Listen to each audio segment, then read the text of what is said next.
Hello guys, welcome to my new blog. કેમ છો બધા? જય શ્રી કૃષ્ણ બધાને. હા, રેસ્ટોરન્ટથી આવ્યો જ છું. હજી વાગ્યા હે 12:30 અને ખાવાનું આપણું બનેલું છે. આ લોકોએ હે ને થેપલા બનાવ્યા હતા. જો ઢેબરા ને થેપલા ને તમે જે કહો એ અને મરચાં છે. એ લોકોએ તો ચા ભેગા ખાધા હતા. હવે હું અત્યારે ચા ને થેપલા ખાઈશ તો ભાઈ નીંદર આવશે. મને આવી જાય. આપણે એવું કંઈ નહીં, કેમ કે થાકેલા જેટલા છીએ આપણે. પણ આપણે ચા ભેગા નથી ખાવા. કંઈક બનાવી નાખીએ શાક ફટાફટ.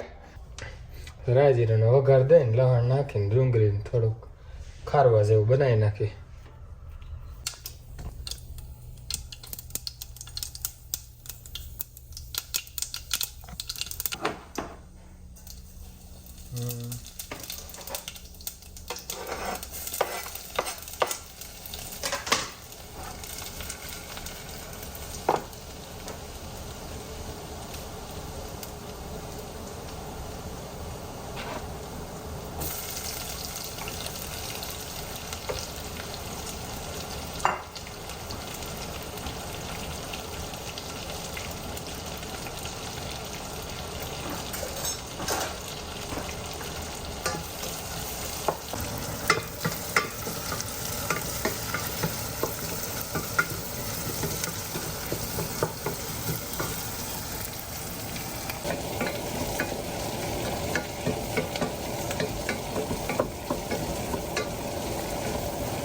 હા તો ગજીસ થોડોક ડુંગળીનું શાક અને દહીં અને ઢેબરા અને થેપલા જે કયો અને ઓલા મરચાં તમને બતાવ્યા એ ખાઈ નાખીએ.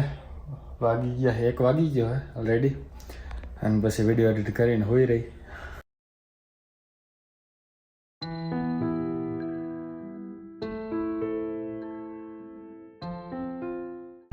ગુડ મોર્નિંગ ગાઈઝ મારા તરફથી. વાગ્યા હે 10. જો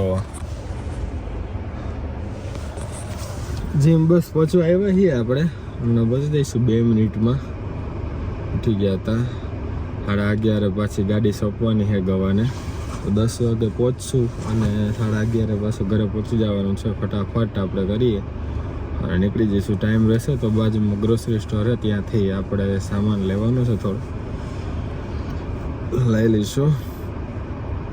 પહોંચીએ જીમાં. નીંદરમાં હું હજી તો બહુ વધારે. જો ગાઈઝ અને વેધર જોવો તમે. ઓલી બિલ્ડિંગ તો દેખાતી જ નથી જોવાવાળી, કેમ કે ઊંચી બહુ છે પાછળવાળી અને દૂર બી છે. આજે થોડી થોડી દેખાઈ છે આ બે. ઓલી તો હાવ ઢકાઈ ગઈ, એટલી ઝાકર છે.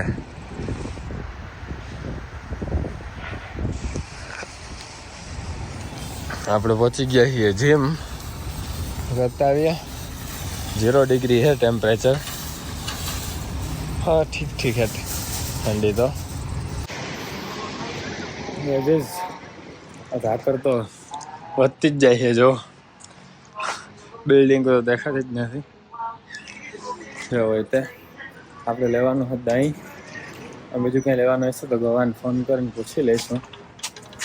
ખુલી જા ભાઈ. ભાઈ ખુલે હે. કાંઈ નહીં, આપણે જે લેવાનું હોય જલ્દી લઈને નીકળીએ, કેમ કે એટલા લેટથી નથી પણ જલ્દી ઘરે પહોંચી જાય તો સારું. અને આ જો આમાં કાગળિયા જ પીડા હોય, ખબર નહીં પડતી લોકોને. જ્યારે મૂકે કાર રેકડી ત્યારે હે ને ખાલી કરી મૂકે એમ. લાઝીમભાઈ મળ્યા હતા અહીંયા. કમેન્ટ બી કરી હતી કે મેં તમારો વિડીયો જોયો છે, મસ્ત છે. કે હવે પાછા ગ્રોસરી સ્ટોરે આવો ત્યારે કે મળજો મને એમ. આદુ લીધું છે ગાઈઝ. આ જો $4.5 અડધો કિલો છે. થોડુંક લઈ લીધું છે. આદુ પતી ગયું છે એટલે. અને હવે આપણે જઈ દહીંના સેક્શનમાં 2 દહીં લઈ લઈએ અને પછી ઘર ભેતા થઈએ. કેટલાનું છે જોઈએ આપણે.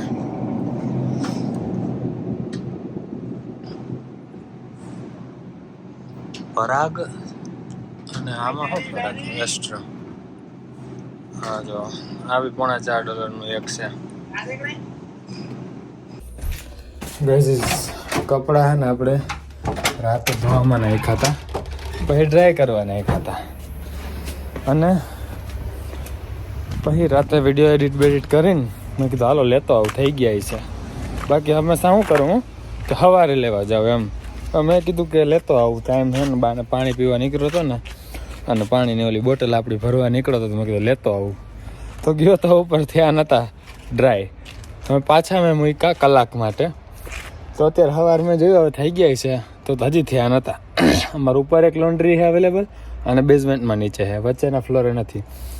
તો ઉપરવાળું છે ને સરખું હાલતું નથી. મેં કીધું હવે કલાક રાખ્યો તો ડ્રાય થઈ ગયા છે, પણ તોય થયા નહોતા. એટલે અત્યારે પાછા છે ને નીચે ડ્રાય કરવા નાખ્યા છે. દિવસના બિલ વધારે આવે એટલે અમે રાતે નાખતા હોઈએ. સાંજના 7થી સવારના 7 સુધી બિલ ઓછું આવે, સવારના 7થી સાંજના 7 સુધી બિલ વધારે આવે, લાઇટ બિલ. એટલે અમે સાંજે જ નાખીએ, અને વીકેન્ડ એટલે સેટરડે સન્ડે, શનિવારે અને રવિવારે છે ને સેમ ઓછું આવે એમ બિલ આખો દિવસ. ત્યારે તો સેટરડે સન્ડે પણ આપણી પાસે ટાઈમ હોય નહીં. અને હું પાછો આવ્યો હતો ગાડીમાં, કેમ કે આપણું છે ને કાર્ડ હોલ્ડર ભૂલી ગયા હતા. બધા કાર્ડ આપણામાં રાખીએ છીએ, તો એ લેવા આવ્યો હતો. કેમ કે પછી તો ગવો વયો જાય ને, કાર્ડ પછી ગાડીમાં રહી જાય એટલા માટે. અને આપણા ઓટ્સ આપણે ગ્રાઇન્ડ કરી નાખ્યા છે. બારે ઝરમર જરા ઉભા રહ્યો, તમે દેખાડું બેક કેમેરો કરીને, જો દેખાય તો. જરા હાવ એટલે હાવ જરા હે ને બરફ પડે છે કે વરસાદ પડે ખબર નથી પડતી. બરફ લાગે છે કેમ કે ધીમે ધીમે પડે છે, એટલે દેખાતો નહીં હોય તમને આમાં તો વધારે. એટલો ઝીણો પડે છે ને કે કેમેરામાં નહીં દેખાતું હોય તમને. જે હોય તે આપણે આપણું ઓટ્સ ગ્રાઇન્ડ કરી નાખ્યું છે, તો પી નાખીએ. ઉપર એક ફ્રીજ છે, નીચે ફ્રીજ અવેલેબલ છે. તો નીચે છે ને દૂધ પતી ગયું હતું, તો મને એમ કે પતી ગયું, તો પાછું જવું પડશે લેવા. પછી ઉપર ગયો તો અવેલેબલ હતું, એક થેલી હતી આખી. જો ઓટ્સ આપણું ગ્રાઇન્ડ થઈ ગયું છે. હા, એને આપણે ભરશું એને આમાં દૂધ નાખીને અને પી નાખીએ.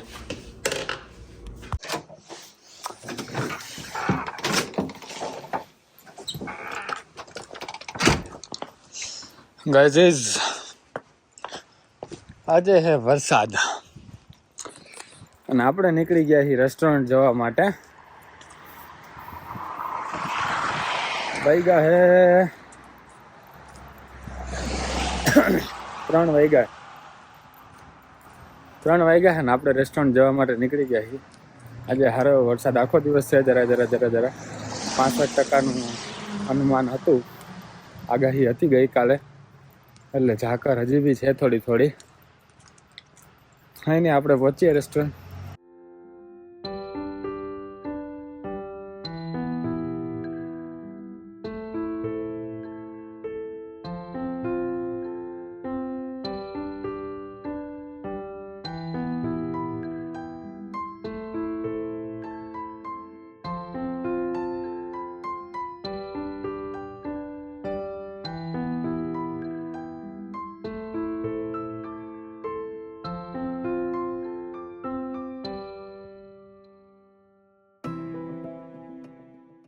ગાઈઝ ફોગ જોવો તમે કેટલો બધો છે. આ ઝાકર કહીએ કે ફોગ કહેવાય કે શું કહેવાય આને, એ આપણને નથી ખબર. આપણે ગુજરાતીમાં ઝાકર કહીએ. તો ઝાકર જુઓ, હમી હાઈન્સમાં કેટલા વાગ્યા અત્યારે? 11 વાગ્યા છે. પણ તમે જો 11 વાગ્યા છે અત્યારે, પણ તમે જુઓ, તમને બતાવો.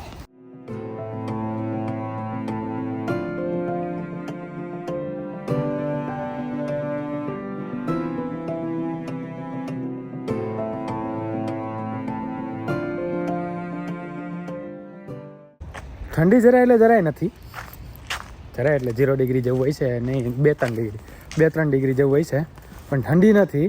પણ આ ઝાકર બહુ એટલે બહુ, એમ વિઝિબિલિટી બહુ એટલે બહુ ઓછી છે. લાંબો ગાડી હાંકીને જતા હોય, ગાડીમાં જે વિડીયો લીધો તમે જોયો જ તે, આગળ બહુ દૂર સુધી કંઈ દેખાતું નથી એટલું બધું. અને આપણે પહોંચી ગયા છીએ ઘરે, તો દરવાજો ખોલીએ. ઘરે તો હું આવી ગયો છું, અને વાગ્યા છે 11:04. આ 2 મિનિટ આગળ છે, એટલે 11:02 થઈ છે. પણ 2 મિનિટમાં કશો ફરક પડવાનો નહીં, જે હોય તે. અને કંઈ બનેલું નથી, તો કાંઈ વાંધો નહીં, આપણે બનાવી નાખશે. હવે ગવાને ફોન કરું, ગવા બેડમિન્ટન રમવા ગયો હે, તો એને ફોન કરું પહેલાં, એને ખાવાનું બાકી છે કે બહારે ખાઈ લીધું છે.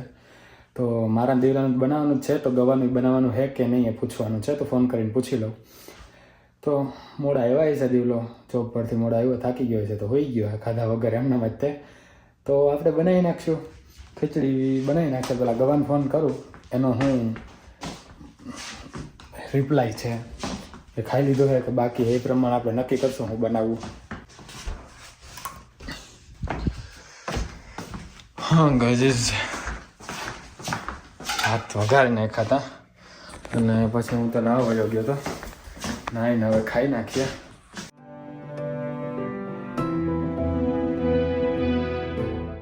અને આ બ્લોગને અહીંયા પૂરો કરી. આઈ હોપ તમને મજા આવી છે. મજા આવી તો લાઈક શેર અને કમેન્ટ કરી દેજો. ચેનલમાં ન હોય તો ચેનલને સબસ્ક્રાઈબ કરી દેજો. મળીએ નેક્સ્ટ બ્લોગમાં. ત્યાં તો જય શ્રી કૃષ્ણ, જય શ્રી રામ.